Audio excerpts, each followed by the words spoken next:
Okay, so our agenda today, okay, is actually to prepare, as stated here, preparing the nuqaba. Okay, I'm not sure whether the word nakib or nakibah is familiar to you. Are you familiar with that word? Okay, alhamdulillah. So nakibah or nakib, okay, the plural is nuqaba. We call it as jama' in Arabic. It is actually properly translated in English as the facilitators. Okay, so for your information, this Usrah program that we are going to have, you are not going to be the teacher for the Usrah. Okay, we don't use the concept teacher anymore. Okay, because Usrah literally means family, so we don't want to have like gap among the gap of relationship among you. Okay, so that's why we use the word facilitators or nakib or nakibah. Okay, so this is basically the motto for Fitrah coaching. Okay, those who have not yet know what is Fitrah coaching. Fitrah coaching is established as under the branch, one of the unit or departments under the branch. So we are going actually to conduct a lot of trainings that are both internal and also external. Okay, internal for the staff and also for the students as well as the teachers. And for the external coaching program, we will actually tackle, for example, like the management coaching, the Islamic coaching, okay, either in schools, universities, and so on. Okay. Alright. Okay. So again, my name is Fitrah bin Ahmad. Okay. People call me Ustaz Firdaus here. But when I was in UIA, my student didn't call me Ustaz. Because for some reason people call me Ustaz here. I'm not sure why. But we will find out, inshallah. Yeah? Alright. So inshallah I will elaborate to you the objective of our Usrah. Okay? I'm aware, there are some assumptions saying that Usrah is not important. Okay, trust me when I tell you, Usrah is very important, particularly if you talk about the dynamic and the development of intellectual capacity in Islam. Okay, because even during the time of Rasulullah SAW, Usrah, was made very popular among the community of the believers, the mu'minun. Okay, and in fact, Usrah also was later on adapted by a lot of Islamic movement. So this is actually what it shows the importance of Usrah. Okay, if you want to be, to develop the dynamic of your understanding, you need Usrah. Because sometimes when we conduct class, students and teacher, students sometimes they have a feeling of shame towards teacher. Okay, sometimes it is shame because of fear, sometimes it is shame because of or you call it respect, okay, and so many other reasons. But in Usrah, we don't have that kind of relationship. Okay, everybody is part of the family member. That's why it's called Usrah. Okay, the first objective is to assist one another in understanding Islam. Okay, so as we know, the understanding of Islam is very, very important. Okay, there are a lot of people not just they don't understand Islam. What makes it worse is that they misunderstand Islam. Okay, we can see a lot of incidents that happen in the world right now. When we speak about the misunderstanding of Islam, it is very normal when it happens to the non-Muslim. It is normal. When non-Muslim misunderstand Islam, we can totally understand that. Okay, but what makes it worse nowadays? Even Muslims themselves misunderstand Islam. Okay, and the moment you misunderstand Islam, you are going to misrepresent Islam. And that's why there are a lot of misconceptions about Islam nowadays. Okay? And inshallah, for your information as well, throughout the discussion of our Usrah, okay, there is actually one class in which we are going to conduct the discussion of Islamic worldview, which is actually very important. Okay? Because the way Islam defines things is different than the way other people define things. Okay, I'm going to give you a very simple, what we call it, example. Okay, I know some people say during 6:30 o'clock, for example, in the morning, I'm supposed to be asleep. If I do not sleep during that time, I cannot go to the office, or I will have like a line of sleeping. Then I cannot focus in my work, or I cannot focus in my class, for example. Okay, but in Islam, you know that by 6:30 you have to be awake already. That is like the latest time. You have to be awake already because you have to perform salat subuh, right? So which one is more important? Is it the what we call it, the sleeping, the desire to sleep, or what we call it, to obey the commandment of God? Which one? It's the obedience to the commandment of Allah. So that's the worldview of Muslims. So you have to be awake during that time. Okay, but in order to make sure that you can be awake, you must sleep on time as well. Okay, so this understanding will shape the way you organize your time. Okay, you must know that, okay, by 12 o'clock, for example, I have to be asleep already. If not, I cannot be awake on time for my Fajr prayer. And because of that, I will disobey the commandment of Allah. Okay? And you know, in Islam, when you keep disobeying the commandment of Allah, what will happen? You will be getting one title. It is not the title that 2 or 3. It is what? It is the title of fasting.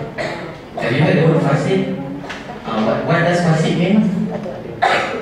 Fasting means when you constantly disobeying the commandment of Allah to the extent you feel enjoy doing that, and this thing become habit. Okay, so be careful. Yeah, I'm not saying that when we disobey we directly become fasting. No. Okay, when you disobey accidentally, it's okay. It is still forgiven, and you must learn from the mistake. But if you keep doing that and you enjoy doing it, and to the extent it becomes habit, then that's it. Okay, you get the brand of fasting and forehead. Alright? Okay, so the objective of Usrah is to assist one another in understanding Islam. Okay, if you know something about Islam, for example, then your friends or your colleagues actually, they have right to know what you know. And you have the responsibility to share. Okay? And that's why in the hadith of Rasulullah, he mentioned, "Lihu anni walau ayah." Okay, deliver from me although one ayah. Which means, if you want to share something with someone, you don't have to wait until you know the whole book or the whole hadith or the flow. When you know one ayat already, you just share. Okay? Because the psychology of sharing, when you share with people, you are taking the most portion from it actually. Okay, for example, you are reminding people perform salat. Actually, you are reminding yourself. When you remind people, it will affect people like 20%, but another 80% you will get it on your own. Okay, so you are actually reminding yourself. Okay, and number 2, it is to promote the spirit of unity and mutual support.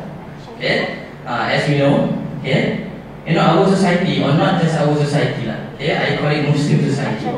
Since the time of Rasulullah SAW, Muslim society always face one problem. It is called the problem of disunity. Okay, and you know the sirah of Rasulullah, right? The moment Rasulullah SAW demise, you know what is demise, right? Okay, death, called a wafat.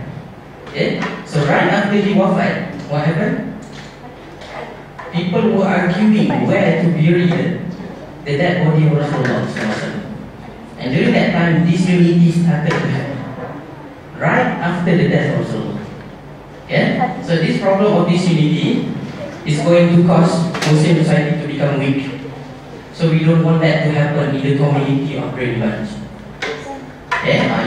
We must be united. And the only way to do that is to actually what?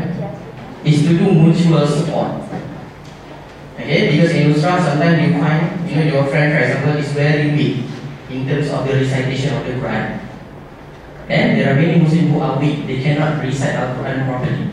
So during Usrah is actually the best time for you to show your support. You don't condemn them. You just say, you cannot just say, oh, you don't know how to recite Quran, you know you go to hell. You don't say that. Okay? You show support. Okay? They say, okay, let's recite together, let's learn together. It's even better. Because remember, whenever it comes to Islam, the result is not the main concern of Allah. Okay, Allah concerned about effort, not result. Yeah, so whenever you do something, don't try to control the result. Yeah, I remember when I was in UIA before, I told my student, some of my students, they came to me. They said, bro, how do we ensure, they call it bro over there, brother. Brother means akhi, right, in Arabic. Yeah? So bro, how do I ensure that I will get A? I said, right, you cannot sure. You are not sure. And I say, what? Stop trying to control something that you cannot control. Can you control the result? You cannot. Yeah? But you you can control is what? It's the effort. Okay? If your effort is good, then inshallah the result will be good. Because sunnatullah is based on the concept of cause and effect.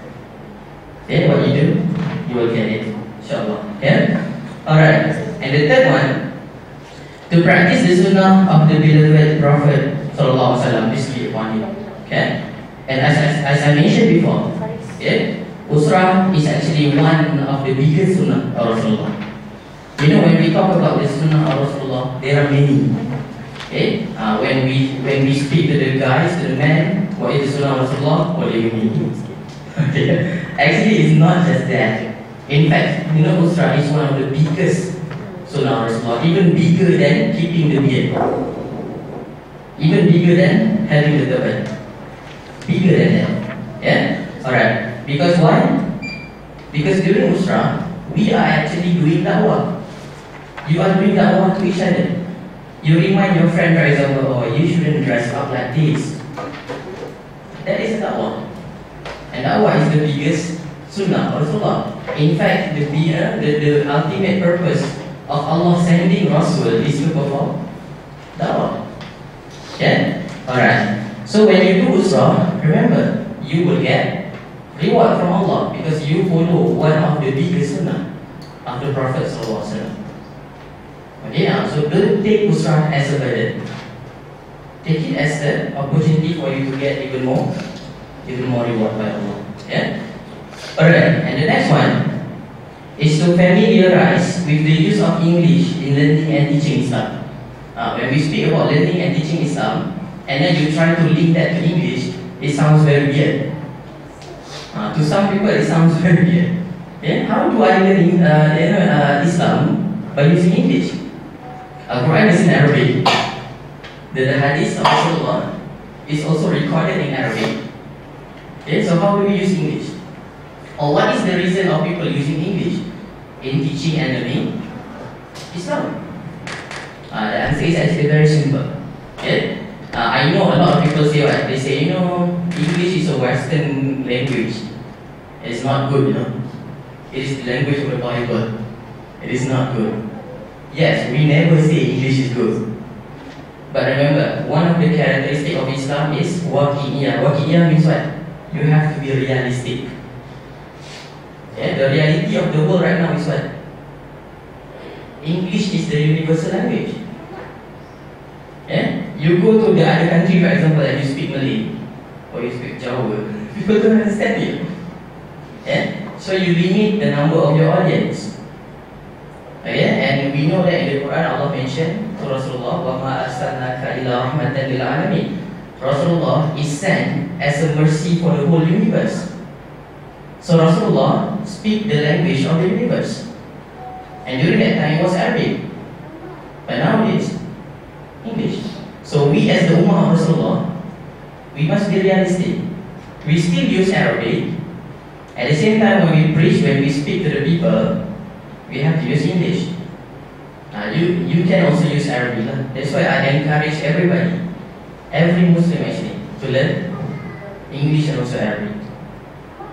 Yeah? Because Arabic you can understand our Quran better. English you can spread the message even better. Okay? Alright. And trust me, when I was student before, I told Ustaz Muhyiddin just now.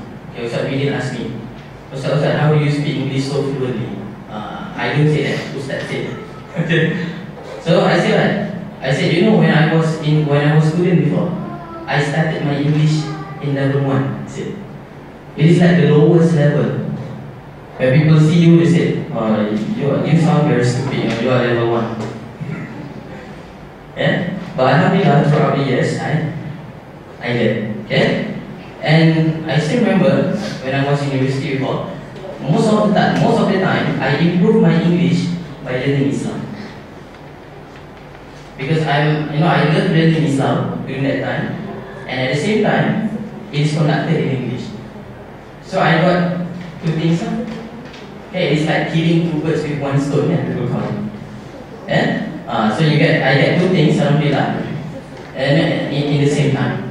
Okay, improving English and also improving the understanding of Islam. Okay, so this is what we are trying to do. So if you are really fluent in English, this is actually the time for you to what? To help your friend as well. Yeah? Alright. And the last one, to inculcate the spirit of learning and sharing knowledge. Okay? Some people, when we talk about learning, some people, not just some people, most of the time, people have problem with the word learning. They say, what? Why do I have to learn? And I'm big now, I'm a teacher, you know, I teach, I don't learn. Okay? And that's why I put here, learning first. Okay? You cannot teach unless you learn first. Okay? Learn. And after you learn, you can teach. And I don't use even the word teach here. I use the word share. Why? Because in Usrah, there is no such thing as teacher and student. I mentioned it before. Okay? Usrah literally means family. So everybody should be similar, should be equal. Alright? So I hope this objective can somehow motivate you to conduct your Usrah properly. Okay? Be passionate about it. Be excited about it. Yeah? Because this is a good thing. Alright? Okay. So any question before I continue? No question. Okay. Okay, I will give you the brief introduction on Usrah. Yeah? You can actually refer to your note, to your module that I have been distributed just now. Okay. Okay, I will prove to you how do you improve English by learning Islam. Okay? Alright. So the development of excellent and wholesome personality has been the focus of Islam since the time of the Prophet Muhammad Sallallahu Alaihi Wasallam. Okay? Look at the word excellent. Okay? And look at the word wholesome. Have you heard the word wholesome before? And in Arabic we call it as kamil. Have you heard the word insan kamil? Kamil means what? Balance, right? You know, someone is good in terms of the world and also in terms of the hereafter. So this is what we call wholesome. So after this, when you find your friend, when you meet your friend, don't say you are awesome, man. Say you are wholesome. We change that. Yeah? Because the word awesome is not really good, you know. Historically speaking. Yeah, you can refer that to the dictionary. You can ask Mr. Google later. Yeah? The history of awesome. So we change that to be wholesome. Yeah? Alright. Personality. Yeah? So there are a lot of evidences during the life of the Prophet equipping his companion or the Sahaba with necessary knowledge and information for the purpose of producing this type of personality. Okay? You know, whenever Rasulullah was sent by Allah, one of the earliest hadith of Rasulullah, he mentioned to his Prophet, he said, Innama bu'istu li'utammima makarimat akhlaq. Prophet said, I was sent by Allah to complete the good akhlaq. Yeah? So, one of the aim, one of the mission of Rasul is actually to what? To produce good personality of Muslim. Not just to produce good intellectual, no, but also good personality. Okay? Because in the world right now, we can find a lot of people who are good in their intellect, but not necessarily they are good in terms of their attitude. We can find that a lot. Yeah? And that's why some people they are expert in computer, but they use that to hack some people's account, for example. Okay, some people they are good in speaking, for example, and they use that to cheat people. Okay, so we don't want that to happen. Yeah? Okay, so the constant process of education, tarbiyah, yeah, is conducted by Rasulullah through the mechanism of Usrah. See? Rasulullah always do tarbiyah, always educate the Sahaba by the method of Usrah. And Usrah in English translated as study circle. Why study circle? Gaya apa in circle? So make sure you do circle, don't do pyramid, yeah, don't do what you call it, square and so on. Yeah, make sure you circle. Why this circle? If you study the sound wave, what is sound wave? Gelombang suara kan? Gelombang suara, sound wave, is mostly effective when you sit in circle, because it is spread equally to people. Yeah? So sit in circle, then everybody will pay attention to your instruction. Actually, sitting like this is not very good. Okay? And that's why many students they tend to sit at the back end. Why? Because they have their phone and they have their WhatsApp. Because at the back you cannot see them. Yeah? Alright. Okay, in which companion or Sahaba, a student in Arabic Murabba, learn from the Prophet as teacher, Murabbi, and at the same time to mirror his righteous manner and deeds. This is the good thing about Usrah. Not just to impart knowledge, but also to what? To show example. That's why, right now, in front of me right now, all of you are the Ruqaba, the facilitator. So your role is just like the role of the Murabbi, as portrayed by Rasulullah Sallallahu Alaihi Wasallam. So what you must do? You must behave like him. Of course, some people say, it's impossible. I'm not asking you to be Rasulullah, no. I'm asking you to what? To mirror his manner. What Rasulullah asked us to do, then we do it. What he didn't do it, we shouldn't do it. Okay? Try to be as close as possible to Rasulullah. In terms of the manner. Okay, the word Usrah, just now, is an Arabic word, literally means, there are two meanings. Number one, the shield. You know what is shield, right?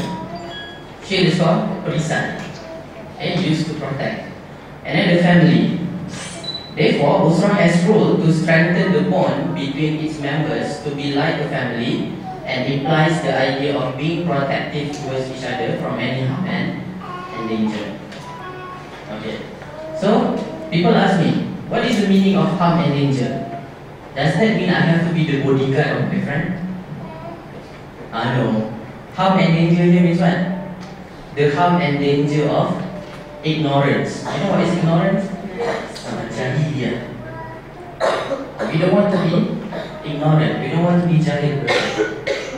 Yeah? Because Jahiliyah is the biggest enemy of Muslim. Okay? Remember, Jahiliyah doesn't mean only knowledge. You know, if you look at the Sirah of Rasulullah Sallallahu Alaihi Wasallam, before Rasulullah was sent to the people of Arab Jahiliyah in Mecca, these people, they are called as Jahiliyah. Why they are called as Jahiliyah? Is it because they were stupid? No. They were not stupid. They had political system during that time. You know, right? They are very tribalistic. Kan? Misalnya Asobia.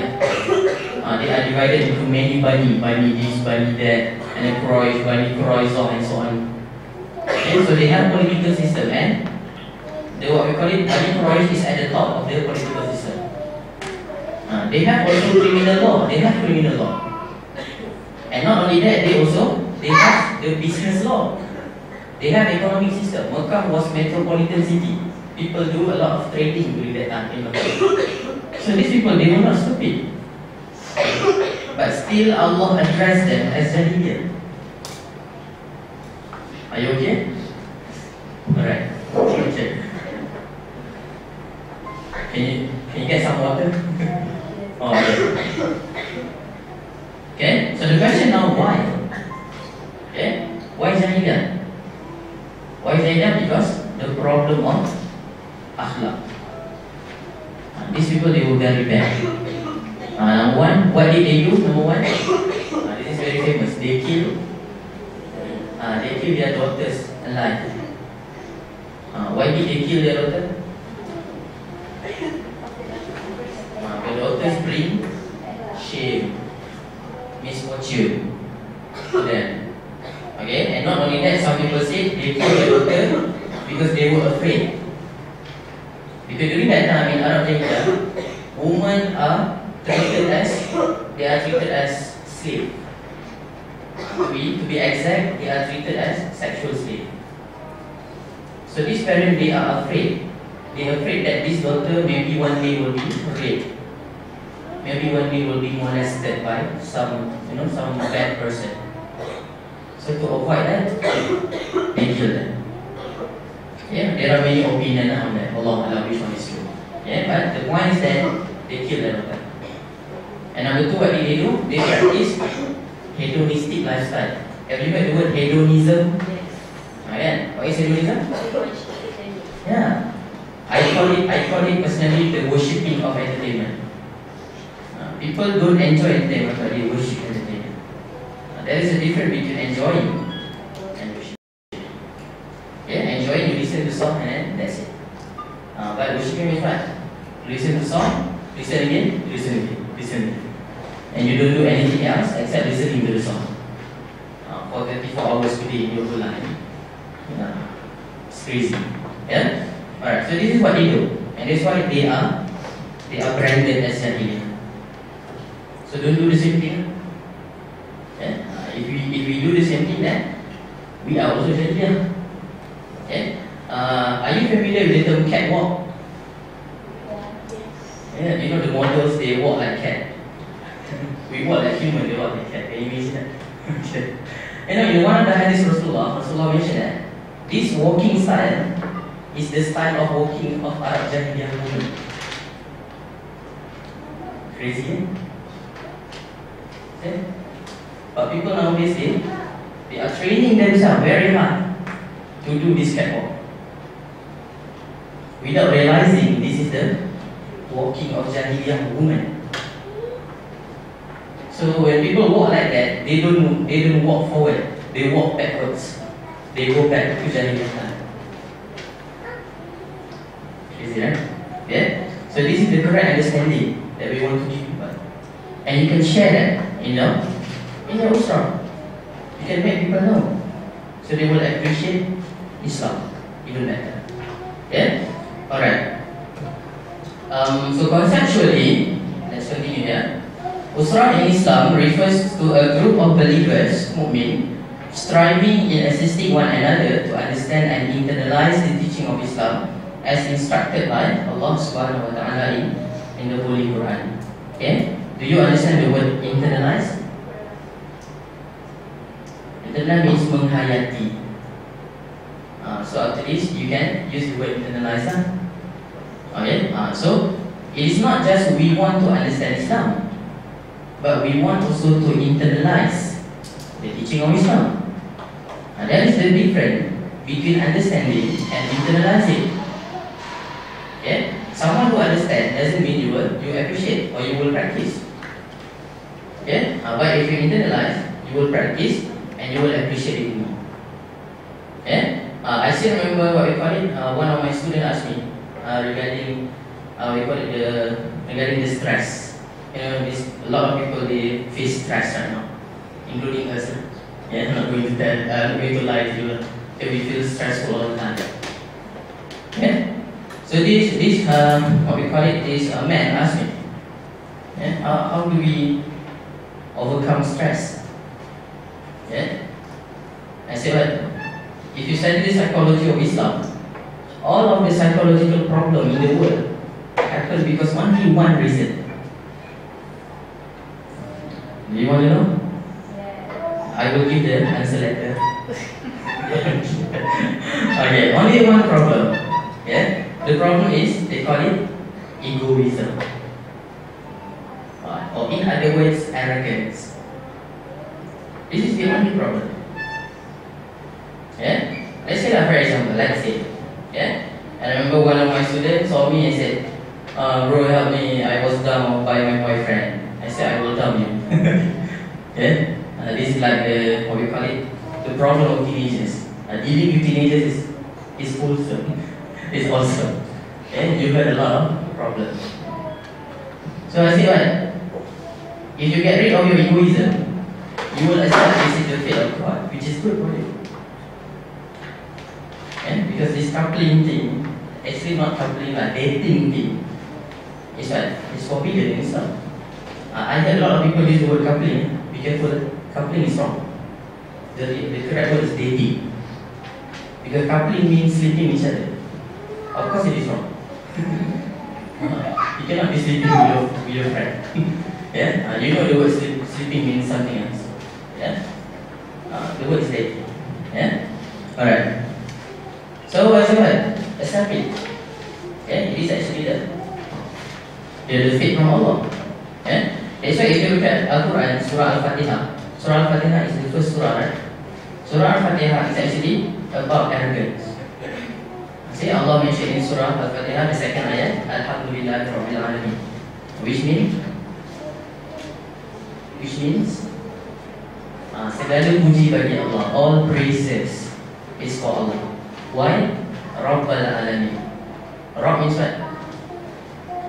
Tuhan sekalian alam. Salah.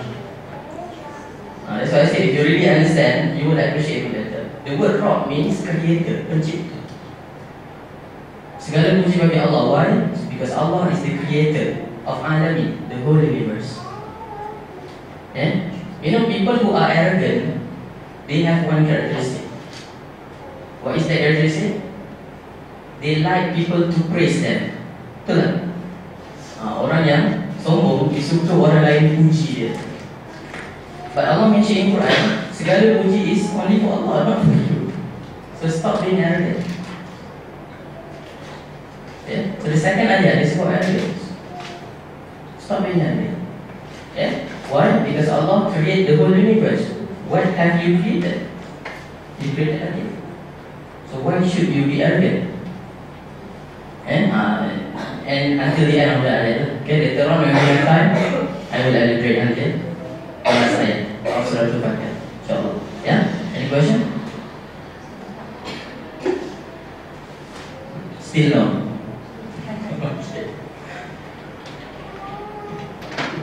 Alright. You know, there is the hadith of Rasulullah Sallallahu Alaihi Wasallam. He mentioned in the hadith, seeking knowledge, belajar, is like you find a house full of treasure. Belajar ni seperti awak jumpa sebuah rumah yang penuh dengan harta karun, full of treasure. And the key is question. Kunci pada rumah tu adalah bertanya soalan. So tak tanya lagi, tak nak buka pintu rumah yang penuh dengan treasure. Yeah? So apa soalan?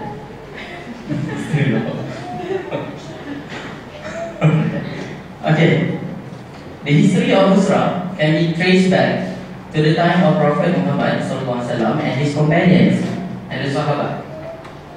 The earliest member of Usrah were the early Muslims in Mecca who gathered in the house of Al-Arqam ibn Abi Al-Qam to learn the Quranic verses revealed by Allah subhanahu wa ta'ala to his Prophet.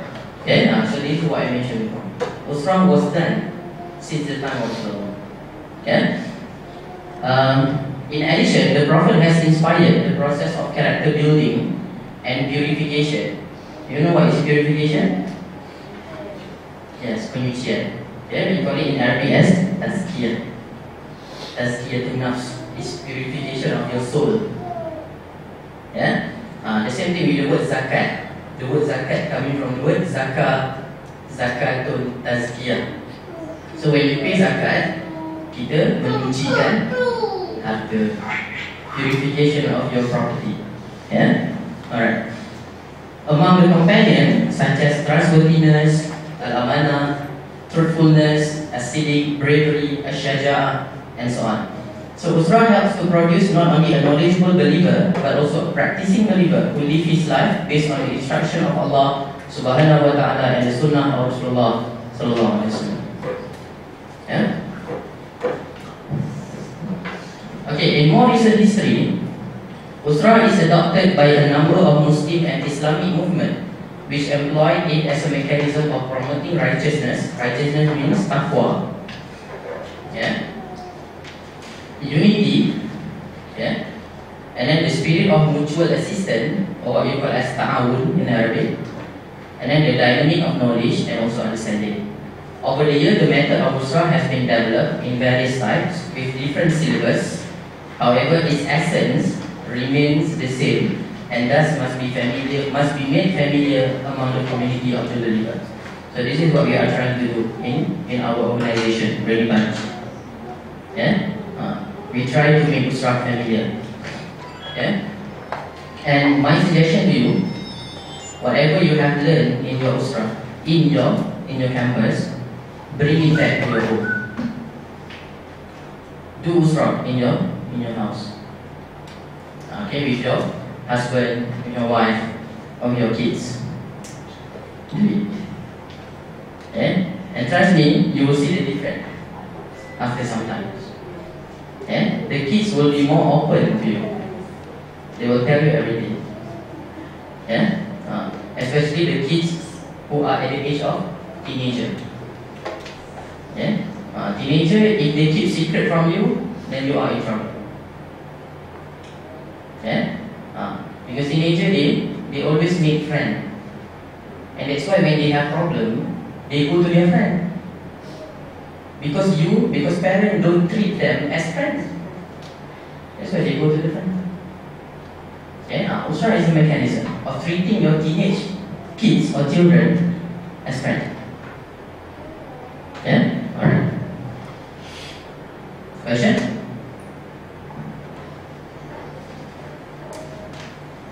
Still no. Still refuse to open the door. Okay, what happened in Usrah? How to conduct Usrah, basically. Okay, the following are the general duties during the meeting of Usrah. Yeah? Number one, general sharing of knowledge and experience related to the topics assigned for the particular meeting. Okay, on this Friday, I will be conducting Usrah in UAE. Anyone who has time, you are welcome to come. And you are more. Those who are, anyone from Mumbai? Okay, I will be there. So, yeah? So if you have time, then go to the masjid at 12. Yeah? Alright. So, you share the knowledge. Sharing the knowledge. Alright? And also experience. But make sure it is related to the topic that you are discussing. Okay? Let's say you are discussing on the issue of human rights. So relate to the question of what? For example, does right mean I can do whatever I want? Freedom then. How do we define freedom in Islam? Does freedom mean I can do whatever I want? Right or wrong? Wrong kan? If I can do whatever I want, I will call you and I will start you. And you ask me why? I said I can do whatever I want. Well, what happened? You will step me back then. And I said why? I can do whatever I want. And I will step you back. The same question. Why? I can do whatever I want. So when will it stop? Yeah? It doesn't make sense. Okay, and then reminding the members of Usrah on the previous discussion. This is very important. Yeah? In discussion, it is very important to maintain continuity. Especially the nakib and nakibah. It is your job to maintain the continuity, kesinambungan of your discussion. You must remind your members lah. Still remember in our last Usrah we discussed about this, we discussed about that. Okay, and now in this time or today we are going to discuss this. Make sure it has continuity. If not, they will get lost. Yes, and your Usrah will be less effective. Yeah. Okay, Quranic recitation in congregation Jamaah. Okay, in HQ every Jumaah, every Friday we conduct Usrah here, and we always recite Al-Maghfurah. Sometimes we recite what we call it, Surah Al-Kahfi. Yeah? Alright. And then discussing the topic in relation to the current situation and problem. Or what you can do, you can discuss what current problem. What is the current problem that you are facing in your campus? There must be problem kan? You cannot say I don't have problem. If you say you don't have problem, you are in a big problem. It means you are dead already. Yeah? You must have a problem, and therefore this is the best time to open up your heart and discuss about the problem. And this will solve a lot of things. Again, many people when they have problem, they just keep it in the heart, and what happens after that? The problem become like the ticking bomb, waiting to explode. Kan? Cakap aku tahan ni, tunggu masa je. Don't do that lah. It's not good. It's not good for you. Not also good for your campus. Not good for you. Why? Because when you keep problem our body will release one hormone. You cannot remember the name. Ini sekali Encik Syaraf. Okay, tak ingat. Yeah? This hormone will reduce your what we call it your immune system. Yeah, and what will happen? You will be exposed more towards diseases. Senang dapat penyakit. You will catch the it's very easy for you to catch the cold. Very easy to get what? To get diseases. So don't keep problem inside your heart. When you have problem, talk to someone. Okay? And then what we call it, if you are ashamed or if you are not brave enough to talk to someone, then talk to your God. Make doa. Yeah? Alright. Okay, implementing the pillars of Usrah. Okay, so let's see the pillars of Usrah. Okay, number one is called ta'aruf, knowing each other. I believe despite you have done that already. You know each other. Yeah? Ta'aruf is the first of those principles, knowing each other and love each other for Allah. Yeah? And then feel the meaning of complete and sincere brotherhood amongst you. When I say brotherhood, doesn't mean I include only men. We don't have the word sisterhood in English. Yeah, only brotherhood. Alright? Okay, make sure that you do not ruin your relationship. Okay, ta'aruf include knowing the name, address, occupation, knowing the likes and dislikes, mood and way of thinking. Why this is important? To understand what they prefer. Yeah. And why do you have to understand what they prefer and what they do not prefer? So that we don't simply put our judgment. Yeah, exactly. You know that. Okay? Or you will not be doing something that will ruin the relationship. Okay? If you know, for example, your friend doesn't like to talk about politics, for example, don't talk about it in front of her. Yeah? Talk about something else. Yeah? If you know, for example, your friend doesn't like it when you shout. Tak ada orang suka kena menjerit, tak ada orang suka. People don't like to be shouted at. People do that. Yeah? Alright. And then detail socio-economic status and circumstances. No lah. Is my friend having financial problem? Please know that. If your friend is having financial problem, it is your responsibility to help. Even kalau nak bayar zakat, boleh bayar kat kawan you. It's your responsibility. You are the closest people to him or her. Yeah? But if you don't do ta'aruf, tak tahu, tak ambil tahu, you will never be able to help your friend. Yeah? Have you ever been in financial problem? Those who have been in the financial problem, they know what is the meaning when their friend help them. They know the meaning and they will appreciate it. So let's do the same thing. Yeah? Alright. Knowledge, skills, talent and hobbies. Please know that. Know the level of knowledge of your friend, and know the skill, the talent, and a circle of friends and family, and anything that is permissible to know and helps collective network. You know the talent can. For example, what can my friend do? Let's say your friend is very good in speaking. Dia kita buat ceramah untuk dia. Some of your friends is really good in cooking, for example. Let's have some cookout at the canteen. Yeah? Or let's appoint him or her to cook for every Usrah. And she will pay, yeah? For the groceries. Alright? Okay. Okay, number 2 is tafahum. Develop shared understanding. Yeah? Tafahum is the second principle of this system. It represents a high level of mutual understanding. It is a result of the ta'aruf and only possible through every member observing Allah's commandment and advising others. Okay? You must understand your friend. But understand your friend doesn't mean what? Doesn't mean you just let your friend do whatever he or she wants.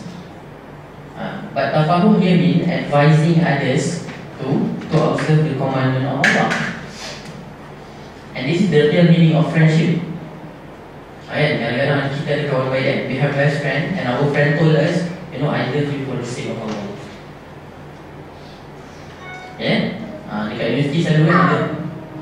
Tapi bila weekend kawan pergi dating, tak apa, kawan. No problem. That's not love for Allah. That's love for syaitan. When you say I love you for the sake of Allah, then you prevent him or her from doing bad things. That's the real meaning of love. And you, all of us, if we get a friend that advises us not to do bad things, we should appreciate that person. He is actually the real friend. When we recite Surah An-Nas, Qul a'udzu birabbin nas, malikin nas, ilahin nas, until the last ayat, minal jinnati wan nas. So Allah mention in this ayat there are two types of shaitan. Number one, minal jinnah, from the type of jinn, the genie. The English word for jinn sounds very cute, genie. Alright, and the second one is An-Nas, people. People can be shaitan. How to be shaitan? Not how to be shaitan. How can someone be shaitan? When you ask, when you whisper, the word whisper is mentioned by Allah in the Surah An-Nas. The word was. It means whisper. The whispering in the fi sudurin nas, in the heart of man. When you whisper your friend to do bad things, you influence them, then that time you are shaitan. So if you meet these people, this type of friend, they say what? You are not my friend anymore. At this moment. Why? Because you are shaitan. And Allah says in Quran, shaitan is what? Innahu lakum aduwwum mubin. Shaitan to you is the obvious enemy. You are my enemy. So transform your existence. Don't be shaitan anymore. Be man, then you be my friend. Alright. And the last one, takaful. Takaful is not insurance. Many people say, takaful is insurance. Takaful berhad. It is not insurance. Yes, it is insurance. When you speak about Islamic economy, but when we speak about the brotherhood, the ukhuwah Islam, it refers to mutual support. Just like takaful kan? Macam mana takaful? Ada 10 orang, dan bagi setiap orang bayar 100, dapat 1000. Bila ada seorang kawan susah, bila 1000 tu, yang pool tu, bagi dia kawan susah. Using the concept of what? Charity. Why? Mutual support. You support your friend who are in trouble. Okay, takaful is the third principle. Perform takaful and carry each other's burden. It's not easy, right? But see, this is the real meaning of Usrah. You carry each other's burden. And this is sincere, pure iman and the essence of brotherhood. Promise to ask about each other and rush to help your brother if you have the opportunity. Not just helping your brother, but rush to help them. When you meet someone in trouble, you should rush. Kan? Bukan cakap relax lah. Baitul Mal kan dia PBZ kan dia. Relax lah. This is what happened to our people kan before. Banjir dekat mana? Pantai Timur kan. Relax lah. Polis ada, bomba ada, kerajaan ada. Why should I help? This is not my job. It's not your job. It's your responsibility. Alright. Takaful has 4 levels. This can be summarized in the following. Number 1, familiarity. You should be familiar with the situation of your friend. And then kindness, compassion and love. You know what is compassion, right? Compassion means ihsan, belas kasihan. Cooperating in all that needs collective effort. And then protecting and supporting each other, becoming patrons of each other at the Usrah level. Patron here means what? It is like someone who guide. You guide your friend, guiding each other. Okay, this is like the most important part. I'm going very fast so we can finish early. Is it okay? Very okay. Okay. Usrah, etiquette. You know what is the meaning of etiquette? Etiquette is not, etiquette and ethics are two different. Ethics is akhlak, right? Etiquette is adab. Okay, adab. Right? Okay. So spiritual, number one, spiritual and mental preparation for the meeting. You should be prepared spiritually and mentally to be in Usrah. Some people, they attend Usrah, but they are not spiritually and mentally prepared. Only your body is inside the Usrah. Your mental and your spirit, they are somewhere else. That's why if you learn if you learn philosophy, people who learn philosophy, they suka cakap please. When you ask this person, where are you? I'm both inside and outside the class. Sudah. It makes sense, huh? My body is in class, but my heart is somewhere else. Makes sense, huh? Okay. Alright. Okay, prepare yourself spiritually by purifying your intention and be enthused about the meeting, and prepare your mind to participate in the presented ideas. Okay? That's why I said just now, be excited to do stuff. Excited doesn't mean you jump all the time. Or you do headbang all the time. No. Yeah? Excited means you participate, okay? Show your support, give your ideas, ask questions, and so on. Yeah? And dedicating time and effort to do so. So I congratulate all of you. Now you are dedicating your time and effort to be here. Okay? For the sake of doing Usrah, to get the blessing of Allah. I hope you are here with your sincerity. Okay? Inshallah. Okay? But don't worry, if you are not sincere, don't worry. I said if. I'm not judging you. You know lah your intention, kan? You know by yourself. Only you can know what is your intention. If you are not sincere, don't worry. Sincerity comes within time. Sincerity doesn't happen overnight. I give you simple example. When you were kids, when we were kids or teenagers, when we perform salat, we didn't perform because we love Allah or because we obey Allah and so on. We perform because we are afraid that our parents will punish us. Sincere tak? We were not sincere. But later on, as we grow up and we learn, and then the sincerity comes. So when someone is not sincere, relax lah. Jangan marah dia. Saya selalu ada orang datang mengadu saya. Cakap, Ustaz, orang tu dia pakai tudung sebab boyfriend dia suruh. Kan dia nak. Saya biar lah. Macam lah kau pakai tudung belum pernah, mak kau suruh juga kan. So relax. The point is that don't condemn people so soon. You know, people take time to change. And the more you appreciate that, the more you will respect people, and the more you will attract people towards listening to your idea. So that's the method of dakwah. Ini kan, di lupa pakai tudung. Sibuk lah, dia pakai tudung ni apa nak demo je. Kaki je. That's between her and Allah. Yeah, don't judge so soon, relax. Okay. Again, remember there is a story in the time of Rasulullah. It is during the war of Badr, if I'm not mistaken. There was one sahabat. This sahabat, he was fighting with one non-Muslim, one kuffar. So he was fighting using sword, and this non-Muslim fell down. So he was about to stab the non-Muslim, and suddenly this man said, "What? Don't stab me. I embrace Islam." And he said Shahadah, Allahumma Rasulullah. But this sahabat still stand. He killed that person. And then he told Rasulullah. Rasulullah asked, why did you kill that man?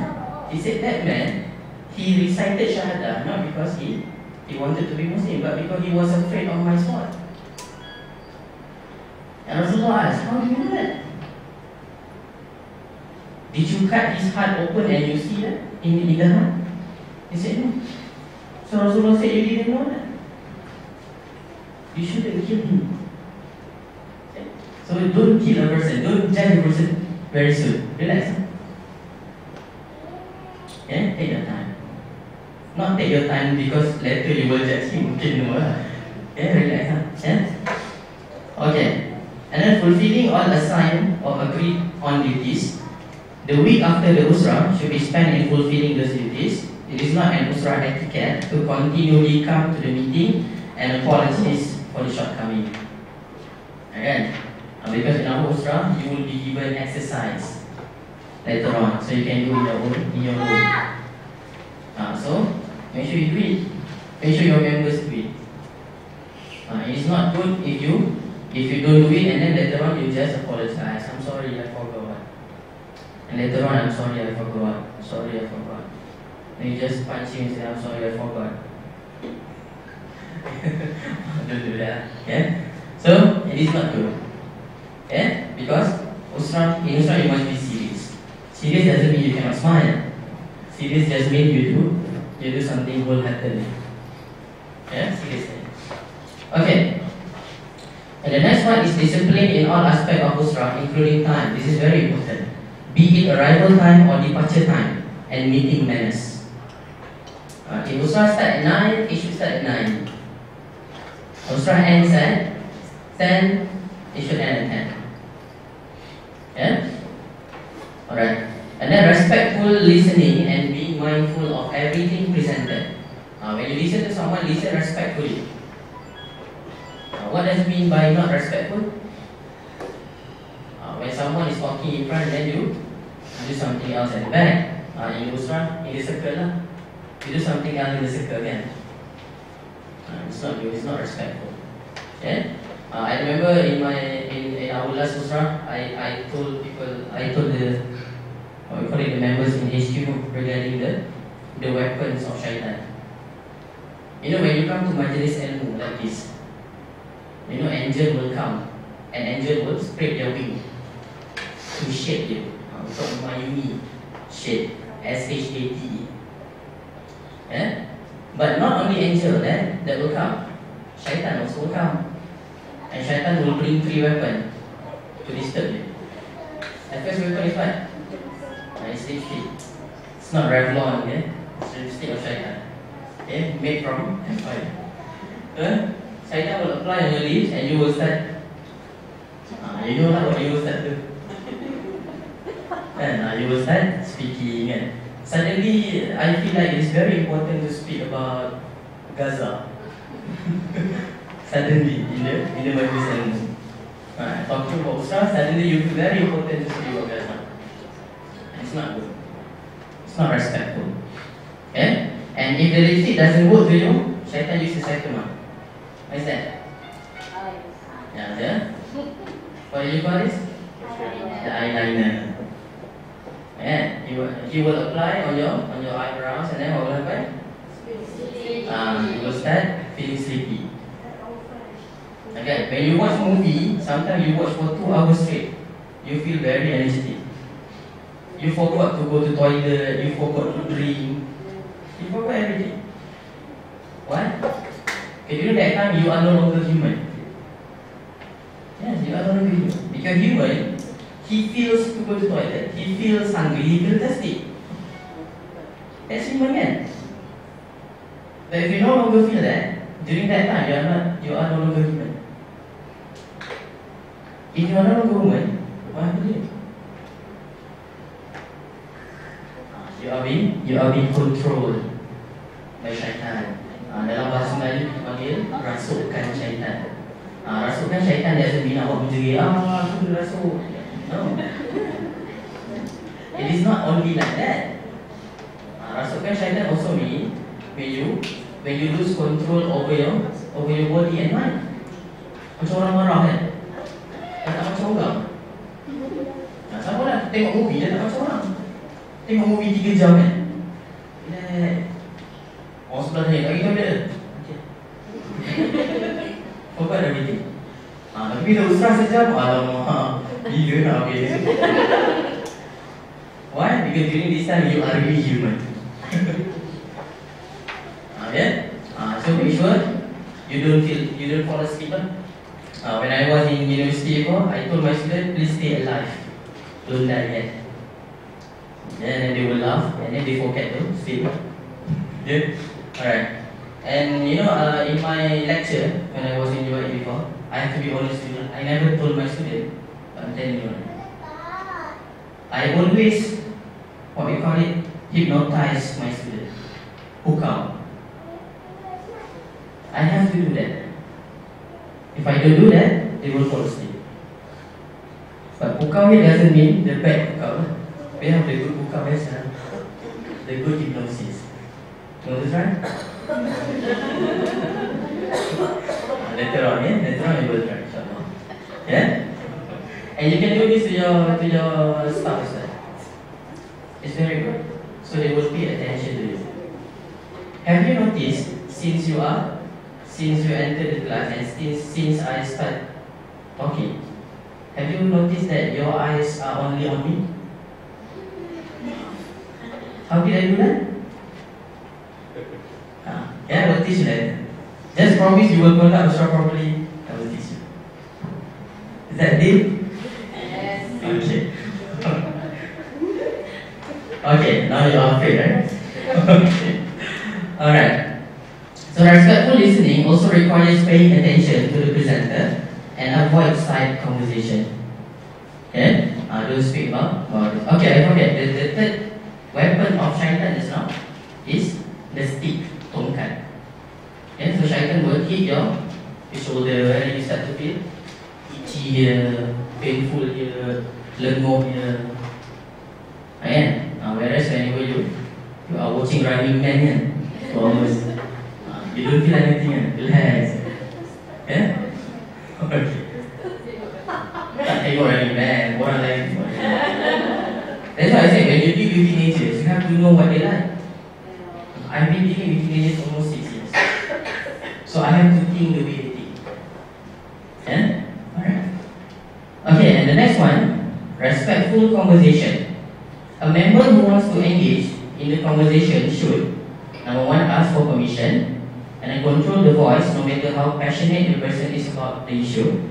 Be objective in presenting the argument, abstain from using harsh language, and respect others and their opinion.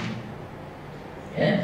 This is all what we call as the adab of speaking. Don't use harsh words. If you disagree with someone, then just open your heart and open your mind. Yeah? Because disagreement is normal. Yeah? Alright, and bring a copy of the Holy Quran on your own. Sometimes I heard people say the word Quran. Just put the word holy in front. Because Allah, in Arabic we call Al-Quranul Karim, kan? Karim is holy. Yeah? So just say the Holy Quran. Make it as a culture. Yeah? Alright, this is to facilitate the process of discussion. Yeah? Alright. Okay, division of time. Don't worry, almost there. Yeah?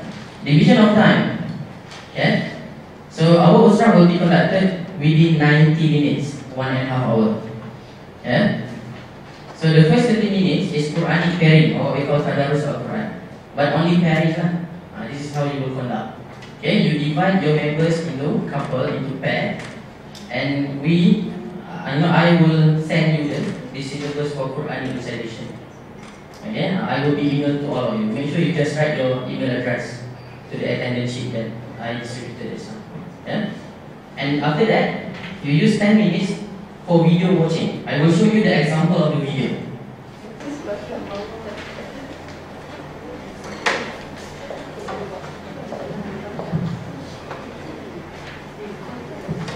Okay, let's see the Usrah code. Okay? Okay, this Usrah code page is actually an amanah for all of you. What you have to do, you have to brief all of your members. And make sure you brief the members of your Usrah regarding this Usrah code. Yeah? Okay, let's read this. Let's go through. Okay, number one is regarding attendance. To be taken every session and submit to Brother Faris immediately after Usrah. Do you know Brother Faris? Can we have Brother Faris standing up, please? That's Brother Faris. Yeah? You will send through email. Faris, what is your email? Okay, faris@verymuch.com. Yeah, Faris, Faris. Okay, so make sure when you submit, make sure you include your name, make sure you include your campus. Yeah. Okay, attendance is an indication of self-commitment in improving oneself. And that's why we in HQ, we will take this attendance thing very seriously. Yeah? Alright. Okay. So attendance should be counted from Quranic pairing before video watching session begin. Those attend later than Quranic pairing session, except with valid reason, sick or death, the attendance is not counted. Yes, see, this is actually the suggestion of Ustazah. Sick and death here mean if you are sick or you have someone in your family passed away. Okay, self-commitment should be accompanied by the following: physical and spiritual presence. Try not to eat snack during Usrah. Yeah. Session, keep it for break time. This is actually up to you. If you think it is suitable for your Usrah member to have break time, you can do that. You can do maybe for 5 minutes or 10 minutes. It is up to you. But if you think it is not necessary, then it's up to you. Okay, you don't have to do that. Yeah? And then turn off any noise-making devices during the Usrah. You know what I mean, kan?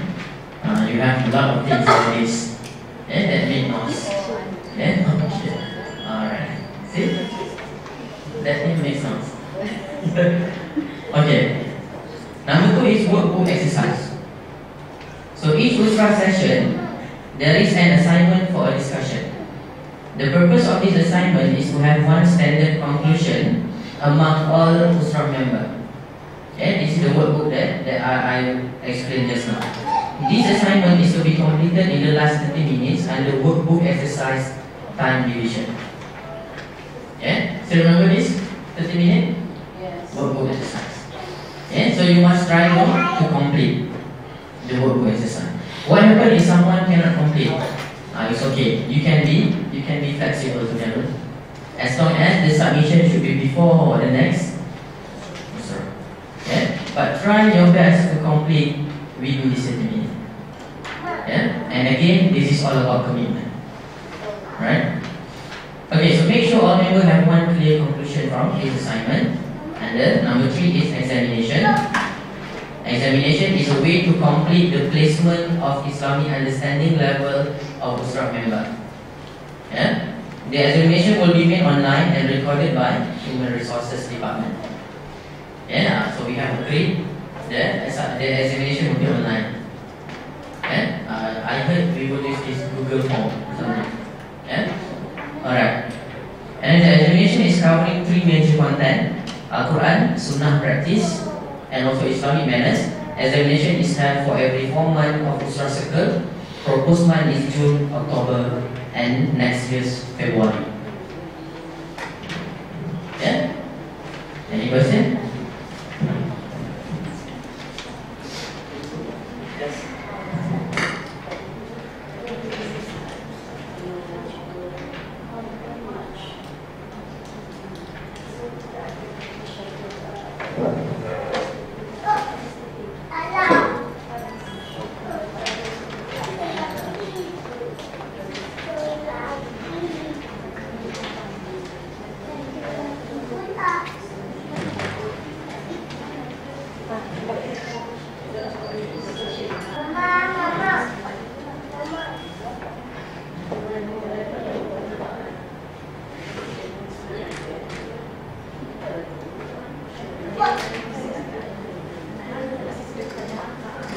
Discuss about Taharah today. Okay, we will watch the first video. Assalamualaikum warahmatullahi wabarakatuh. My dear uncles and aunties, Alhamdulillah, we are going to discuss about Taharah today, and this is to be the first topic of Usrah discussion. Now, first question, what is Taharah?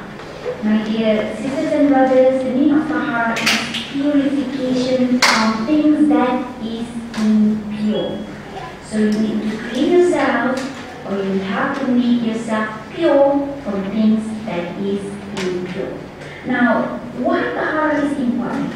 In Islam, Taharah is very, very important because it enables us to perform our ibadah, such as pray and tawaf, fasting, reciting Al-Quran, so on and so forth. So next, when do we need Taharah? So generally, of course, as a Muslim, we need Taharah. We need to purify ourselves every minute. But for the purpose of ibadah, we have to understand that we need to clean ourselves, or we have to purify ourselves from these two things or two elements. The first one is called hadas. So Taharah is there for the first reason because of hadas. And my sisters and brothers, hadas can be divided into two elements. The first one is called ritual impurity, that is major impurity, and the second one is minor impurity. So these major and minor impurity come from the internal factors. Alright? So the first one is hadas.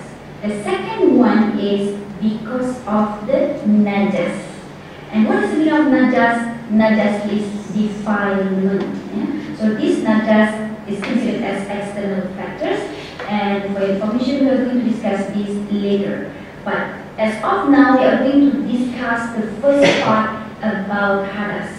So as I mentioned earlier, hadas can be divided into two: major impurity and minor impurity. For major impurity, you need to purify yourself with Usrah, that is washing the whole body. While for the minor impurity, you can just have ablution or wudu to purify yourself. Alright, now what are the things that make you have the major impurity? So major impurity, the first one, if you are in the period of height, the second one is nifas, the third one because of wilada, giving birth, next is ihtilam, wet dream, and the fourth one is husband and wife having sexual intercourse. So height, nifas, wilada, ihtilam, and last one, the fifth one is intercourse between husband and wife are considered as having major impurity, and these need to be purified with Usrah. While the second part is minor impurity, ablution, so you just need wudu, and this is because you are having qada or living nature. Next is sleep, and next is fast out. So these are the things that considered as hadas from internal factors, meaning from your own side. The second part, why do we need Taharah? Because of the najas, because of the defilement. And this is external factors.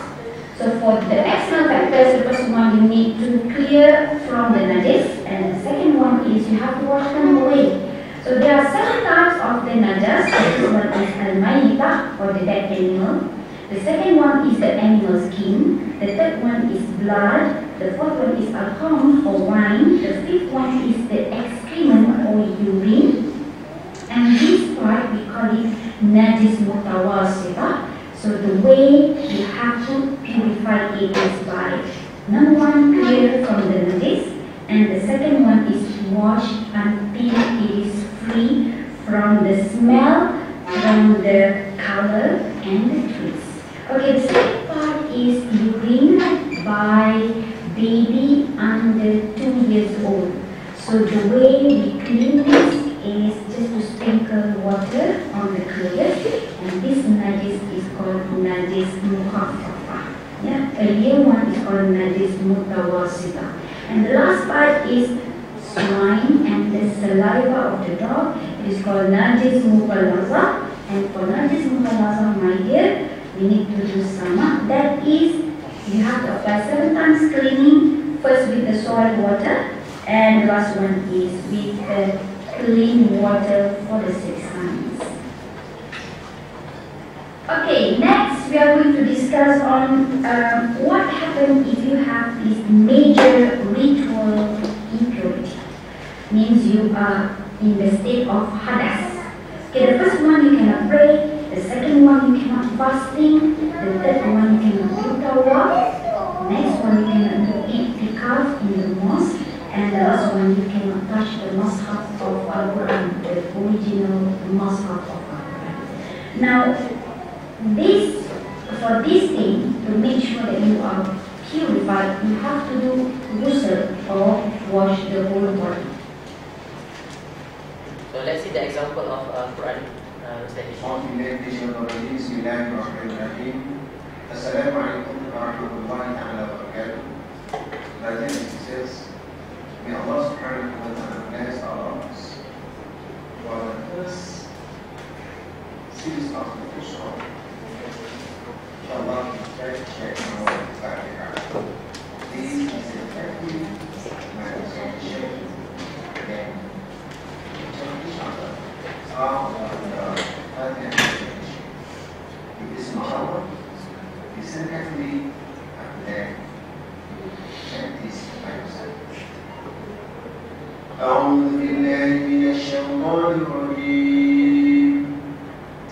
بسم الله الرحمن الرحيم.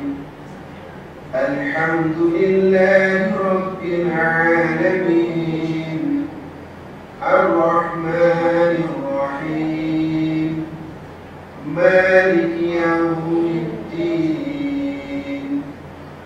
إياك نعبد وإياك نستعين.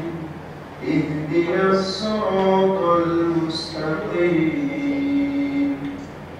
صراط الذين أنعمت عليهم غير المغضوب عليهم ولا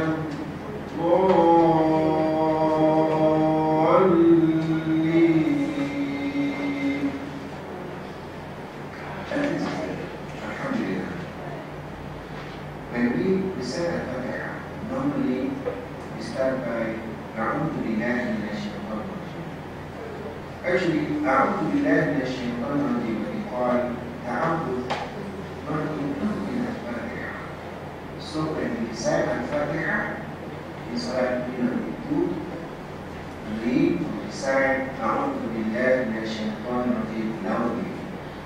But it's recommended for us to recite slowly and silently, that a person can listen our recitation. And this is about Amin.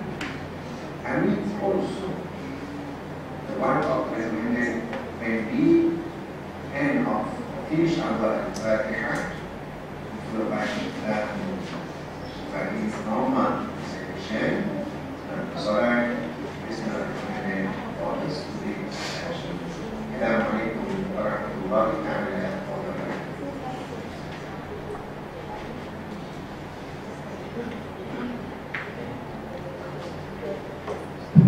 Okay, that is something new, right? Okay, it is not recommended to recite Alhamdulillah Minasyaitonir Rajim and Isti'azah loudly when you recite Al-Fatiha. Okay, it is also not recommended to recite Amin after you finish Fatiha except during Salat. Yeah, so what we call it, the knowledge inshallah will increase. Okay, so we will be giving you a lot of videos, okay, through your emails. Okay, and we will notify you if there is any change in terms of the syllabus and so on. Okay, so with that we finish actually our training day. But I will open the floor for any discussion or question. Okay, thank you. Just now, Ustazah is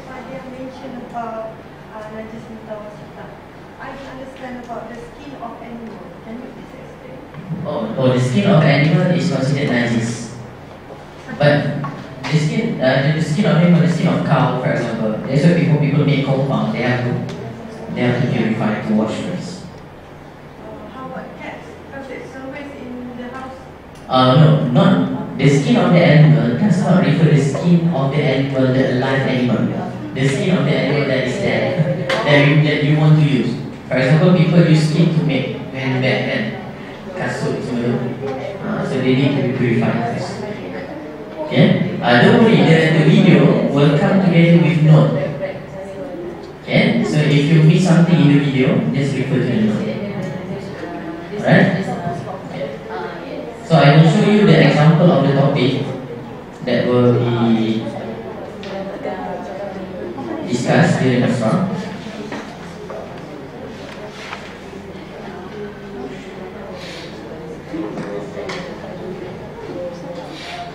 Okay, you have this in your note as well. Okay, for example, the first topic is purification or al-tahara. And then we have Friday Sunnah. Okay, the Sunnah practices during the day of Jummah. What should we do? And some people say we should cut our nail, we should take the recommended, the Sunnah, what you call it, bath and so on. Okay, but we will go through something that has proof in the hadith of Rasulullah. Okay. And the Sunnah fasting. What is the Sunnah fasting? The Isnin, Kamis, and so on. Okay, during the day of Ashura. Okay, alright. And then Islamic calendar also will be made familiar. Okay. And then Sunnah with children. Okay. In dealing with children, there are many Sunnah of the Rasulullah Sallallahu Alaihi Wasallam. Okay, alright. And then love Allah Subhanahu Wa Taala, and love Rasulullah, and love myself. And love parents, love Jannah, respect others and elders, respect environment, purpose of life and creation, and then correcting niyyah or intention, and then Al-Quran pairing. We will cover insyaAllah Surah Al-Fatihah and the meaning, and Surah An-Naba, okay, the whole Surah An-Naba, and then Surah An-Nazi'at, the whole Surah An-Nazi'at, but we will do it stage by stage. Yeah? For example, 1 until 7, 8 to 14 and so on. Yeah? And insyaAllah, it is expected when you finish this, what we call it, you will improve your knowledge. And insyaAllah, by next year, we already have our plan.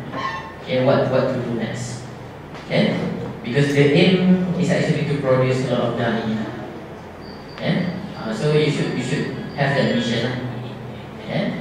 Like I mentioned before, being da'i doesn't mean you have to know everything yet. Being da'i means what? You have to know at least one ayat, one verse, or one sentence of knowledge, and then share.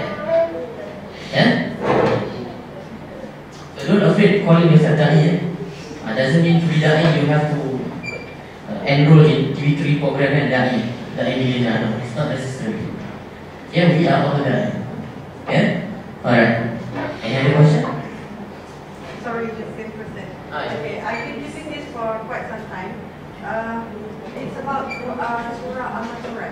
Some say that it's not in the Al-Quran. Can you please explain to me which surah and which ayat, so I could explain to you? Okay, actually every ayat, every verses in Al-Masurah, they are all from Quran. But only the doa are not from the Quran. Okay, for example, asbahna wa asbahal mulku lillahi wal hamd. They only the doa, they are not from the Quran. But the doa are practiced by the Prophet. Some of the doa are practiced by the Prophet. Some of the doa are practiced by the scholars, the ulama. Okay, the Imam, for example, Imam Hassan al-Banna and so on. So we follow the practices of this Imam and also ulama, and it is not wrong. Unless you make it wajib, it is wrong. Don't make it wajib. Yeah, but it is good, because these people. And then some people ask me question, why do we have to follow ulama?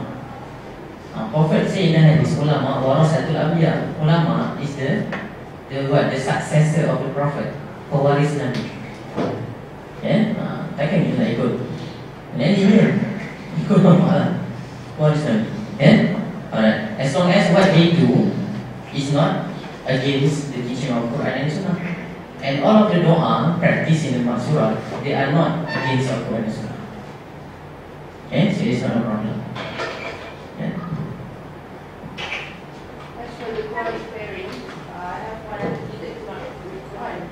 So what should I do?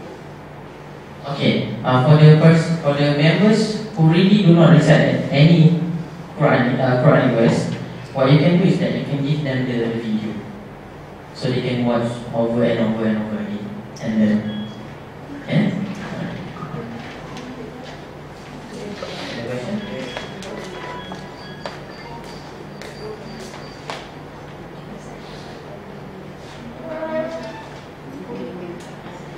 No other question. Actually, the video that we give you, if you want to share it on your Facebook, you can do that. No problem. Yeah?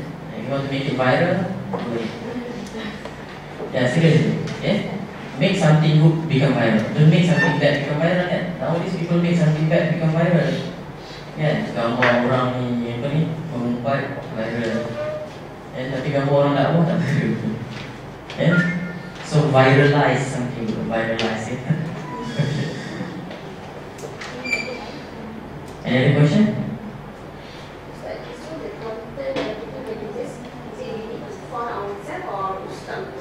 We will provide.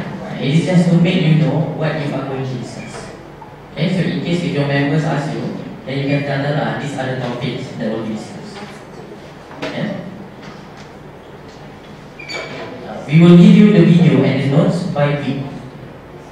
Yeah? When you start this Usrah, you should start actually right away. During the first week of the next week. It is next week.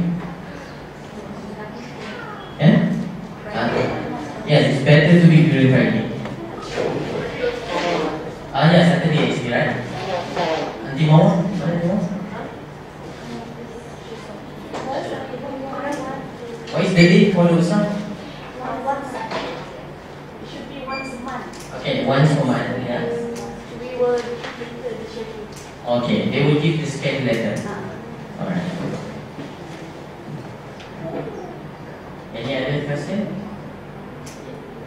Okay, in the HQ part, we are actually organizing the worldview class, okay, Islamic worldview class, on every first week of every month, on Wednesday. Okay, on every Wednesday of every first week of every month. The time is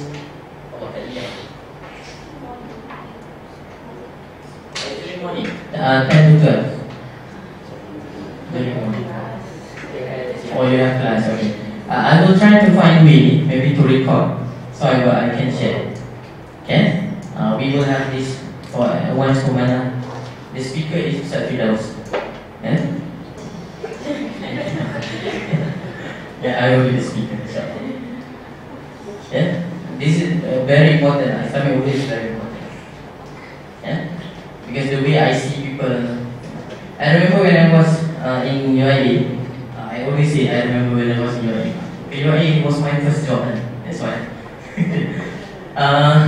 One student asked me a question, very tricky question. Okay, you know in UAE there are a lot of international students, yeah? Some of them they come from Africa and so on. Yeah? So one of my students asked me a question. He said, bro, I have one roommate. My roommate is from Africa. He's very dark. From Africa. Yeah? Alright. So I said, okay, so what is your question? So the question is that, can I call my friend ugly? Can I say, hey, you are ugly, because black is ugly. And I'm telling the truth. So is it right? Is it wrong to tell the truth? Right? Is it wrong to tell the truth? It's not wrong. But is that the truth? Yeah? So I asked my student, who tells you that black is ugly? Who says black is ugly? Can you find any Quranic verses, any hadith of the Prophet saying that black is ugly? Cannot find that. Okay? And that's why during the time of Rasulullah, there was one Sahabat by the name Bilal bin Rabah. He was very aswad, very black. Aswad means black in Arabic. Okay? But you know, in one of the hadiths, Rasulullah mentioned to Bilal, you know Bilal, when I was ascended by Allah, diangkat, ascended, Isra and Mi'raj, towards the heaven. And Rasulullah said, when I was in heaven, I heard your footsteps in the heaven. Meaning that this black man is guaranteed Jannah. And he's black. And not only that, in the Quran Allah mentioned in another ayat, Allah said, لَقَدْ خَلَقْنَا الْإِنسَانَ فِي أَحْسَنِ تَقْوِيمٍ. Human being is created in the best design. So although you are black, you are in your best design. So Allah says, you are in your best design. Who are you to define black as ugly? So this is the way we see the worldview. But of course, when you define black as ugly, this is because your mind is already corrupted by the Western worldview. The Western worldview always say that black is evil, black is ugly. Then they will brand you as evil, using black to do. For example, it is not good. Alright? That's why there was one research before in USA. It is done by one professor. I cannot recall the name. He called it the perception of Barbie. You know what is Barbie? Barbie doll. Barbie is very dangerous. It's not just a toy. It's actually to shape people's perception. It is proven in one research, a group of children, they are given Barbie. After several weeks, several months, they are brought to the shop to shop some clothes. And this instruction from the teacher said, pick up beautiful clothes. They pick up exactly the clothes that Barbie used. So when you ask these people, how do you define beauty? Beauty means I have to use short sleeve, mini skirts. Because Barbie helps me to define that. What does beauty mean? Beauty means I must have blonde hair, blue eyes. Because Barbie helped me to define that. But Allah never defines beauty in that way in the Quran. In the hadith of Rasulullah mentioned Allah never look at your face, Allah never look at your appearance, Allah look at your heart. Doesn't matter how beautiful you are, if you have no akhlaq, you are not beautiful in the eyes of God. So that's how we have to correct the worldview. So we are not going to be fooled. We are not going to fall into the trap of Shaitan. That's why Imam Al-Jawzi wrote one book. The title is Talbis Iblis. Iblis ni datang dari perkataan labasa, pakaiannya. Labasa also means deception, talbis. So deception of the devil. Devil always tell lies to us, menipu kita. In Quran Allah mention in one of the ayat, the function of the devil is what? Is zuyina linnas. Or I cannot remember the ayat, but the meaning is that Shaitan always makes something that looks good. The moment we look at concert and K-pop, it looks good. The singers are white and kind of skinny. Skinnier than me lah at least. Skinny, beautiful. And then we fall into the trap. Tengok, I remember when I told my students, and tengok, ingat tak fenomena Gangnam Style? I said to my students, if you think logically, I said that, get rid of your desire. Kosongkan fikiran. Don't think about anything else. Try to be as logical as possible. Cuba jadi orang yang ada pemikiran logik. If you look at Gangnam Style from the perspective of logical thinking, Gangnam Style is just one fat man jumping like horse. But people become crazy. It was #1 video.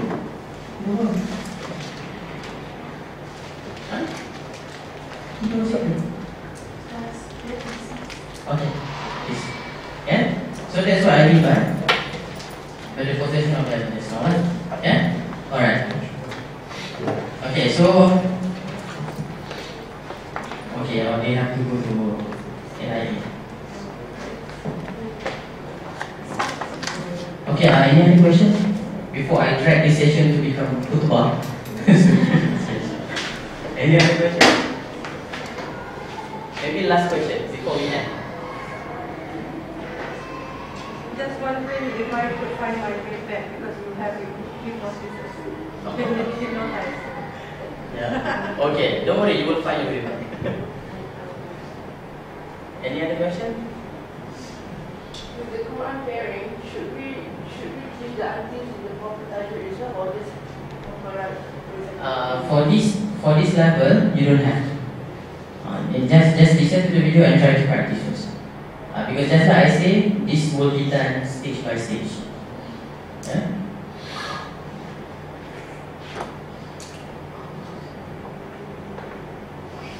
No more question. Okay. So if you have any question, you can personally contact me through my email.